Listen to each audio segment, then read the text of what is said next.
तो hello guys, आज हम पढ़ेंगे केवीएल किरचॉफ वोल्टेज लॉ। इसको हम लूप एनालिसिस की मदद से करते हैं और मेश एनालिसिस की मदद से करते हैं।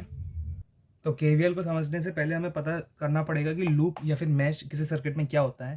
तो any close path in a circuit is known as loop और मैश। किसी सर्किट में एक क्लोज पाथ को हम लूप या फिर मैश कहते हैं। जैसे कि इस सर्किट में आप देख रहे हैं, ये एक पूरा क्लोज पाथ है और ये एक क्लोज पाथ है, तो इसे हम मैश कहेंगे और इसे भी हम मैश कहेंगे। सिमिलरली इस वाले में एक क्लोज पाथ ये रहा, एक क्लोज पाथ ये रहा, हम इन दोनों को मैश कहेंगे। इस वाले फिगर में या फिर सर्किट में ये वाला तो क्लोज है, तो इसे तो हम मैश कहेंगे, लेकिन इसे नहीं कहेंगे क्योंकि यहाँ पे ये देखिए ओपन है। सिमिलरली इधर इसे हम मैश कहेंगे, ये ओपन है तो ये मैश नहीं होगा।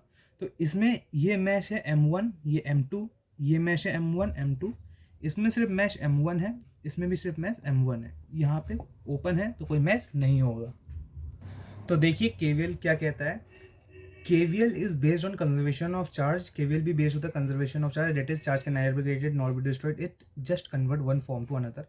According to KVL, across closed loop, sum of voltage will be equal to zero. किसी भी लूप के अंदर sum of voltages equal to zero होंगे।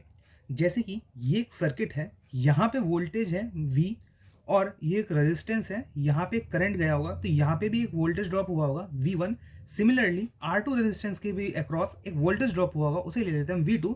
तो there is only one mesh, यहाँ पे सिर्फ एक मैश है, ये क्लोज लूप है इसलिए इसे मैश कहेंगे। ये मैश नहीं है क्योंकि यहाँ पे ओपन है। In which voltage is V1 and V2 is present. यहाँ पे V1 V2 voltage is present है, so V plus V1 plus V2 is equal to zero. तो ये सभी वोल्टेजेस का सम इक्वल टू जीरो होगा। तो अब हम देखते हैं how to solve a KVL question. एक केवीएल क्वेश्चन को कैसे सॉल्व करेंगे।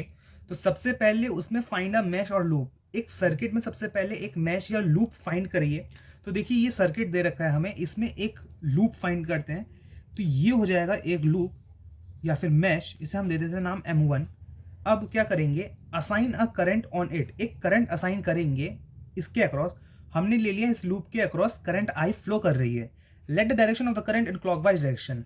अब इस करंट की डायरेक्शन को हम क्लॉकवाइज डायरेक्शन में ले लेते हैं। वैसे तो हम किसी भी डायरेक्शन में ले लेते हैं, पर मैंने सॉल्व करने के लिए क्लॉकवाइज डायरेक्शन को लिया है। आप भी लें तो इसमें आसानी होगी। तो क्लॉकवाइज डायरेक्शन में हमने इस करंट को ले लिया। अब हमें पता है current is flow from positive to negative. High potential से लो पोटेंशियल की ओर करंट फ्लो करती है। तो क्या होगा, यहाँ पे रेजिस्टेंस के या इस टर्मिनल पे पॉजिटिव साइन असाइन आ जाएगा और यहाँ पे नेगेटिव साइन आ जाएगा। ठीक है, क्योंकि करंट जो है वो पॉजिटिव से नेगेटिव की ओर मूव करती है। ठीक है, अब क्या करेंगे, find voltage drop across resistances. हम जो ये रेजिस्टेंसेज है इनके अक्रॉस वोल्टेज ड्रॉप कितना हुआ है उसको फाइंड करेंगे। तो उसके लिए क्या करेंगे, हम voltage drop across resistance I की जो वैल्यू है उससे मल्टीप्लाई कर देंगे R1 से। तो हमें वोल्टेज ड्रॉप अक्रॉस जो है 1 ओम रेजिस्टेंस का मिल जाएगा, क्योंकि ओम्स लॉ के according V equal to IR होता है। तो यहाँ पे आ जाएगा I1 और 2 ओम रेजिस्टेंस के अक्रॉस वोल्टेज ड्रॉप कितना होगा 2I। ठीक है, अब हम क्या करेंगे, put all the voltages equal to zero. अब हम सभी वोल्टेजेस को जीरो के इक्वल रख देंगे। तो ये 5 वोल्ट और यहाँ पे आया I1 और 2I। क्योंकि ये पॉजिटिव से नेगेटिव की ओर जा रहा है तो इसलिए यहाँ पे नेगेटिव आया, और यहाँ पे भी पॉजिटिव से नेगेटिव की ओर जा रहा है, यहाँ नेगेटिव आया। यहाँ से नेगेटिव से पॉजिटिव की ओर जा रहा है इसलिए यहाँ पॉजिटिव आया। तो साइन कन्वेंशन को ध्यान रखेंगे। तो इससे हम इन सभी वोल्टेजेस को जीरो के इक्वल पुट कर देंगे, तो I की वैल्यू 5/3 आ जाएगी। Thank you.